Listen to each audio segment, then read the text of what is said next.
Welcome, GrayMatter leader, to our unpublished podcast for GNC. I'm so delighted that you've chosen to tune in and invest some of your time today to engage with us in a conversation intended to move you to the leading edge of your life and business as a leader. Here at GrayMatter, as we always say, we know and believe that you've got the power to activate your brain in a way that will take you out of autopilot thinking and into the leader you were meant to be. Now, if you're wondering, my name is Jeanette, and I'm the head of sales and communication here at GMC and your host for today's leadership conversation. I'm joined by my co host and founder of GMC, BJ Gray herself. And today we're talking about grabbing growth opportunities. What do I mean? Well, in essence, before I let BJ take over and walk us through today's conversation, it's about raising the bar for yourself as a leader, regardless of your role. It's getting the highest form of leadership from within yourself and continuously reaching for the next level, whether that is through increasing your own self awareness, continuing to develop your mindset, and so much more. And to walk us through this and really help us understand how can we grab opportunities for growth, how can we continually move forward, help ourselves become more resilient, and really just improve on whatever we're working on, whether it's our careers, our personal relationships, whatever it might be. Let's have BJ really expand on this and help us understand how we can do this starting today. So BJ, take center stage. How are you feeling today? I'm feeling great. I think this is just such a nice time of year. Everything's starting to bloom. People's energy is coming back from a long, year of the pandemic. And I just feel like I'm looking outside and I'm watching the trees grow, and I'm thinking about how we grow personally and grow in our leadership abilities when we're dealing with our businesses and leading our teams. And so I think that I want to talk about like what you just teed up, which is like, how do we continue to grab opportunities to grow and have that growth mindset always instilled in us? I have been a recipient of great leadership. I've read a lot about great leaders. I've witnessed really great leaders, but I think the best leaders continue to find ways to expand their skill set and do their own deep dive into leadership development so that they can be the best versions of themselves for their own teams and have the ability to develop their teams into the new generation of leaders. And so I think leaders can consider themselves already evolved and having great principles. And a lot of us do feel like we're really good at leadership and we're successful in our abilities, but I think there's still always a higher form of leadership to obtain. And that's really what I want to talk about is, are we really aware of the other things out there that we can like expand upon to make us even better performers in our jobs? And I think you've picked the perfect season for this. Did I tell you spring is my favorite season? You never Love have. spring.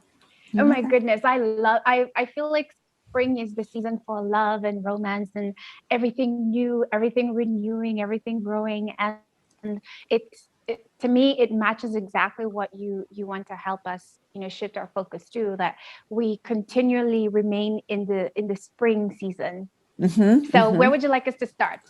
Well, I think I want to kind of wake us up with some stats that I've just recently heard from the Brandon Hall Group. They are a leadership development company, and I think these stats are sort of astonishing, which might level set our listeners to really where leadership is at and that it still has a lot of opportunity. So 71% of companies don't feel that their leaders are equipped to lead the business into the future or lead the teams into the future. 71% of companies believe that. 1%. My goodness. Yeah. What are we doing? I know. Oh And God. 63% of millennials say they're lacking leadership development. So that to me also means we're still in a higher percentage of leaders not really achieving the highest level of their potential and there's a lot of room for growth, right?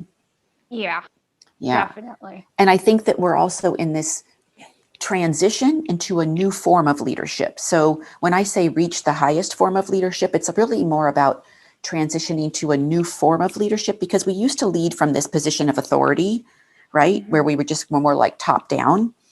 Yes. But I really think that positive leadership, good leadership in today's business with today's culture is creating healthy influence. It's not about being a position of authority, but creating a healthier influence and letting the people below you have the ability to be the next generation of leadership. It's very unselfish. I feel like the new generation of leadership has to be more like an unselfish leadership, where you don't worry about yourself and your position of authority or being judged or knowing it all, but you For worry getting about credit. those, or getting credit. That's a good one. I love that, what you just said. You don't worry about you getting all the credit. You have a vision for others versus yourself. Yes. When you say healthy influence, can you maybe clarify that for us? What does that mean? So I think of it like, instead of like telling people what to do and being very directive, you sort of instill them to learn how to make decisions. Let them fall, slip, fail, so that they can learn. Like, how do you influence people below you to have the confidence to take the reins and do things that they think might help, versus telling them what to do? Because we don't create confidence in people if we don't influence them to make decisions on their own. Like, I have a lot of employees that come to me, Mhm. and they just want to know how to do it. What should I do? Tell me what to do and I will do it, right? We'll be great Mhm. executors, but they don't Yes. really have, we're not really giving them the development skills, or we're not developing them to be able to like take risks, try things themselves so that they learn.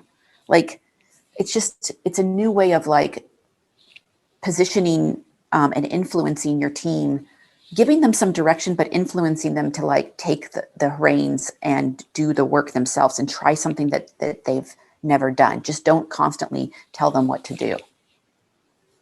Right. So would it be similar to um, maybe saying if I have an employee or a team member and they come to me with a problem, instead of telling them how to fix it, I start with the why of it, so that Mm-hmm. I can kind of expand that into a conversation where we have an open-ended conversation and they come up with their own solutions, instead of me just immediately telling them the answer. Yeah, developing and influencing that critical thinking skill, right? A lot of Right. employees, we just kind of give them the answers or tell them what to do, and we What to don't do. really develop that critical thinking skill so that they can You kind know, of figure I think themselves out. that comes from the way school is. You're saying this, and I'm just literally just going through my mommy mind, and I'm recognizing how much that is. It becomes conditioned, I suppose, just from how the school and the home structure is set up when we're growing up. Because even in school, you don't really learn critical thinking. Now it's starting to change, but for a long time, it was just here's the question, figure out the answer. And if you can't figure out the answer, then the teacher just shows you how to get to the answer, but not so much the principle behind the problem itself. Correct. Correct. Yes. Yes. And so, how do you influence your employees to think that way, Mhm. and start to develop that muscle, that critical thinking muscle, and in turn that develops confidence? Because I either find employees right now are either overconfident or they're lack confidence. I find leaders are either overconfident or leaders are lacking confidence, and leadership development will close that gap. So there's always opportunities to grab different educational pieces or classes or coaching to raise your level of leadership. And I think the highest form of leadership is actually growing other leaders. Growing other leaders. Mm-hmm. So it's really not about me, although we're going to talk about the boot camp in just a little bit.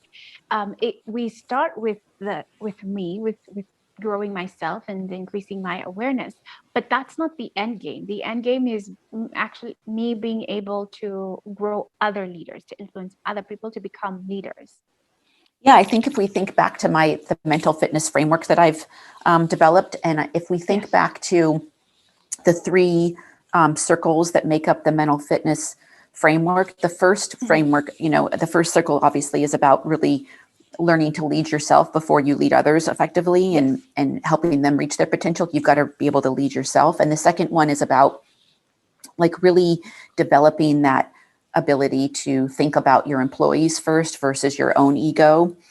And then the third ring is that brave leadership ring. Like once you've got those two rings down and you've been practicing them for a while, you can step into brave leadership. And that to me is really like serving your employees in a way that is more vulnerable, that is, unselfish, right? And so, that to me is like when you start to really grow other leaders, and you start to think about like leaving the business less about the highest level of success you achieve at the business, but the highest level of success you leave the business in, like the strongest place you can leave the business in, something that's beyond you, a legacy, I guess, a legacy of good leaders. Yeah. Mm-hmm. Oh, that's beautiful. Okay, so let's talk about our boot camp. Okay, because we're currently in beta launch now.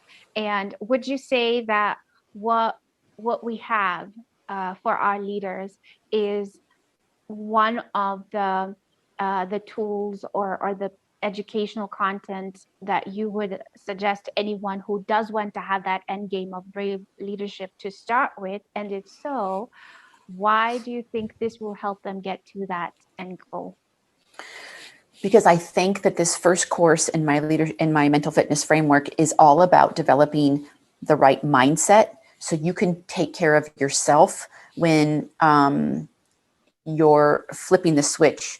Like you can mentally take care of yourself when you're flipping the switch to help others. So we get caught up in our own blind spots and our own beliefs, and our own biases. And this first course really wakes you up to have a strategy for looking at the way you're always thinking about things. It's kind of like breaking habits and giving yourself a tool so that when you start to get a little anxious, stressed out, frustrated, you have a way to dial yourself back, because you can't help them if you can't help yourself stay clean and develop that confidence that you're going to have the resilience to not only lead the business to where it needs to go and lead it through a lot of changes, but also give yourself enough space to lead your teams.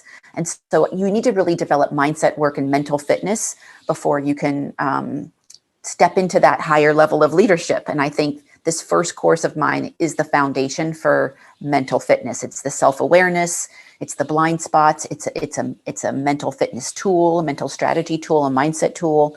So I think this is why this foundation course is perfect for any level of leadership. So something I'm wondering here, if I'm listening to our conversation and I'm digging this and I'm like, oh yeah, that's exactly what I want to be. So it makes sense that I need to start working on myself first. How am I supposed to approach the mental fitness boot camp? Is it like, so I do the 4 weeks and then I'm done, and now I can officially say I'm a brave leader, or like I'm ready, or I'm there already? Or do I approach it like, this is step one, and there will be many, many, many more steps that I will have to take, because mental fitness it's not a one-time thing. You can't say you're finished. It's a continuous journey. What should be the approach that I take when I join the online course? Well, I think it's just a step in your journey for sure. Like just as we teed up this whole podcast, it's like Mhm. there's always opportunities to grab more information for growing, whether you find books to read, whether you find podcasts that you want to follow, whether you want to take another chapter in maybe my mental fitness framework. There's always areas to continue to build upon the foundation that you're learning. I mean, I'm constantly learning. I will never be a master of leadership because I think there's so many angles to continue to rise up with. Like no one's perfect. No one's ever going to be godlike in leadership. So this is just a foundation. This first 4 weeks will give you an amazing ability to manage a lot of things in your business and with your teams. But there's always another step to learn. So I think this is the foundation piece. This first 4 weeks, you will get a lot out of it, but you'll always be able to grab more. Makes sense. Okay. And what about a leader who's listening to this and goes like, I'm good, I don't need it, but maybe I should get it for my team? Do you think that would work? Totally. Because even if your team, everyone is lacking, I'm sure this first set of skills that I want to share with people, everybody is lacking this. To me, it was a game changer when I first learned them. And I think no matter what level of leadership, many leaders feel like I empower them with some skills, make them even a stronger leader than you. Like, that's okay. So I think it's fine if leaders don't feel that it's for them, they don't have the time to do it, but they want to offer it to their managers. Okay. How much time investment are we talking about here? In fact, this question is actually coming from one of our community members. He asked me, how long will the course take? I think if you spend 3 hours a week going through the work, each week's workbook, I think 3 hours, because there's, 1 hour of it might be the office hours where we do some live coaching and we have the ability to interact about what you're learning. And then there's the hour of kind of studying it. And then there's hour of doing the worksheets. I think it's 3 hours. And then it's, of course, always in your mind. So you should be practicing it every day. But I think that the learning part of it's about 3 hours. Right. I mean, and if you break that down into 7 days of a week or even 6 days a week, it's really not that much. No. It can be very, very manageable, especially given that this is something you can study on your phone on your way to work. Well, if you are going to work, and even if you're working from home, then it could just be when you're on a lunch break or in the evening before going to bed. So you're right. I think 3 hours a week isn't so bad when we're talking about the investment of who you end up becoming as a leader in future, right? And if over 70% of companies are already aware that they need to do something about their leadership team, about their leaders, then it kind of tells me that the reverse of that is there is so much opportunity for leaders who are going to prioritize this kind of work. Isn't it? Because all of a sudden they'll become so on demand, and they will be very desirable for the companies that are looking to make the change. Totally. Yeah.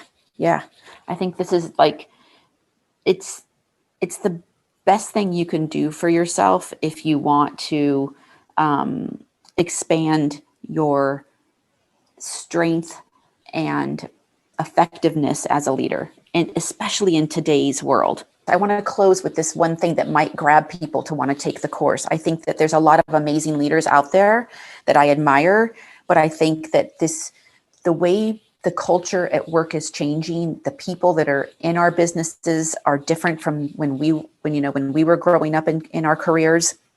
I feel like a lot of amazing, mature leaders are disconnected from what the leaders aspiring under them need. And I think you need to still grab opportunities to grow and evolve yourself as a leader. Even the best ones do. It's really powerful, because what you're in effect saying there is, when we see, especially generational, because you've been at this for how many decades? Oh, 3 or 4. Imagine that. So you obviously you're more aware of all the young leaders that are coming up, the ones that are aspiring to be where you are, but you're also saying that unless you and fellow leaders continue to evolve, the gap between you and the aspiring leaders will continue to widen, which will negatively impact the same company you're working for, right? Totally. Well said, Jeanette. Well said. I think you have completely revolutionized how I think about leadership development, because for I think for a very long time, my understanding of leadership development was um, the leader was investing in, whether it's a coach or a mentor or whatever, training to make him or herself better so they as an individual can shine. And out of today's conversation, what I'm getting is actually that's not the end game. And a great leader doesn't really even care so much about that. They will invest in their continued education and look for opportunities like a boot camp to grow, not so much for themselves, but because A, they want to continue influencing and impacting the organization positively, but B, because they want to make sure that they still have that connection with the upcoming generation. Exactly. Exactly. And developing the next generation, because we have to leave businesses in a stronger place. And I don't feel like, based on those stats from Brandon Hall, we're setting up businesses for the long haul.